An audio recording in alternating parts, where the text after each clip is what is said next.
Du siger relativitet. Jeg tænker, at der er mange teorier om, hvordan universet startede. Big Bang. En mulighed er, at der var for meget energi på et sted, og rørene, de måtte så bare give slip til sidst. Jeg har lidt samme fornemmelse i aften, når jeg sidder her på en arena med 2 millioner mennesker omkring. Der er så sindssygt meget energi omkring det her program, og det er helt fantastisk. Jeg vil takke jer hver enkelt af jer.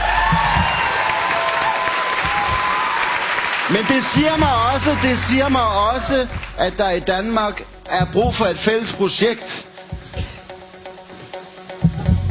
Og det er selvfølgelig noget, man skal på topniveau af vores regering og så videre finde ud af, hvordan skaber man muligheder for at distribuere al den kærlighed, der er i Danmark. Fordi der er mange, der sidder alene derhjemme, uden at vide, hvem de kan gå hen og give den kærlighed. For mig er musik intet andet, end hvordan distribuerer man kærlighed. Vi må have en 4-dages arbejdsuge. Vi må mødes på kryds og tværs.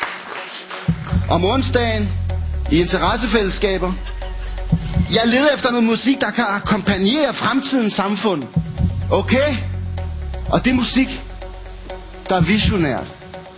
Det har jeg snakket om fra day one i det her program. Jeg er fuldstændig fucking ligegyldigt glad, hvem der vinder det her, så længe det er en person, som kan akkompagnere det fremtidige samfund.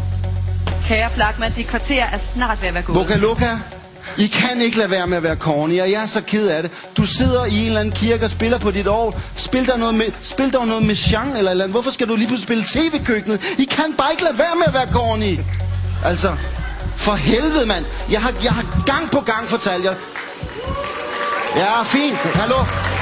Jeg ved, jeg har ret, okay?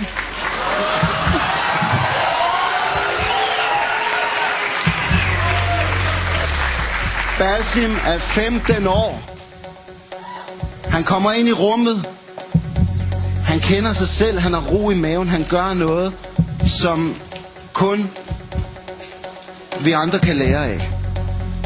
Basim, du har det programmet hedder, du har X-Factor. Du synger ikke altid rent. Du kommer ud af selvfølgelig nogle kvartone-generationer, hvor man har musik, der dyrker kvartone, man til pitcher nedefra og opfra alt muligt. Det har vi andre ingen skid forstand på. Men det du ikke kan, det kan man lære, som Remy så rigtigt siger. Det du ikke kan, det er det letteste at lære. Det du kan, det er der ikke nogen af os her, der kan. Så derfor har vi at gøre med en verdensstjerne. Vi har at gøre med en verdensstjerne på film, i musik. Okay, måske først og fremmest skuespiller, der dobler på sang, indtil du bliver helt sindssygt god nok. Men hvor vil jeg være utroværdig mod mig selv, hvis jeg ikke sendte jer hjem, og jeg gør det med respekt.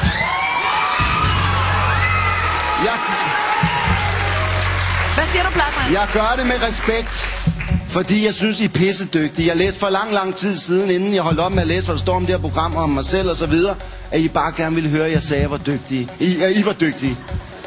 I er pissedygtige, okay? I mangler bare en lille smule tro på, at man kan fyre den af i musik, uden at blive corny. For corny, at være corny, det er det samme som ironi og sarkasme. Så giver man slip på det ansvar, det er at lave god musik. Det er kraftigt det klogeste, jeg nogensinde har sagt. Perfekt. Og med de ord, Blachman. Må du gerne sætte dig ned. Basim, det bliver tillykke til dig. Du er videre til næste uge.